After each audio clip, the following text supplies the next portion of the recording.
बेटियां कितनी प्यारी होती हैं। मैं ना घर में बैठा था, फरागत थी, तो मुझे इस खेल का नाम नहीं याद कि बच्चे क्या खेल रहे थे।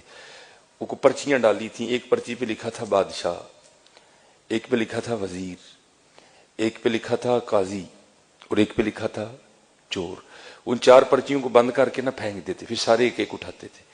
अब जिसके हिस्से में बादशाह की पर्ची आई वो बादशाह बन गया, जिसके हिस्से में काजी की आई वो काजी बन गया, जिसके हिस्से में वजीर की आई वो वजीर, और एक के हिस्से में आनी है चोर की। तो फिर जिसके हिस्से में चोर की पर्ची आनी है उसके लिए फिर बड़े सख्त मामला आते हैं। बादशाह सलामत उसको जो चाहे हुक्म दे। और जो मेरा बड़ा बेटा है उसने क्या किया हुआ है, उसने पर्ची को ना थोड़ा सा फाड़ दिया है बादशाह वाली को। तो बेटियों को नहीं पता चल रहा कि बड़ा भाई हमारे साथ क्या कर रहा है, तो वो बार बार बादशाह बन रहा है। वो बेचारी कभी कोई चोर बन रही है, कभी वो किसी को कह रहा है मेरी जूती पॉलिश करो, किसी को कह रहा है। मैं बैठा देख रहा हूं सारा। मैंने कहा यार एक ही करना है। मैंने कहा जी मुझे भी खिलाओ। एक को ड्रॉप कर दिया, तो फिर वही वाला काम मैंने किया। मैंने पर्ची तो नहीं फाड़ी, लेकिन मैंने बादशाह वाली पर्ची पे ना पेन से निशान लगा दिया। अब 2-4 बार बादशाह बन के मैंने उसे खूब काम करवाया।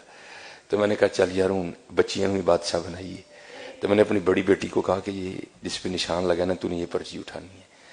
अब बादशाह वाली उसने उठा ली, तो मेरे हिस्से में आ गई चोर वाली पर्ची। अब सबने बताना था कि क्या पर्ची आई है, तो सबने बताया। तो एंड पे ना मुझे सारे कहते हैं जी बाबा आप क्या बने हैं।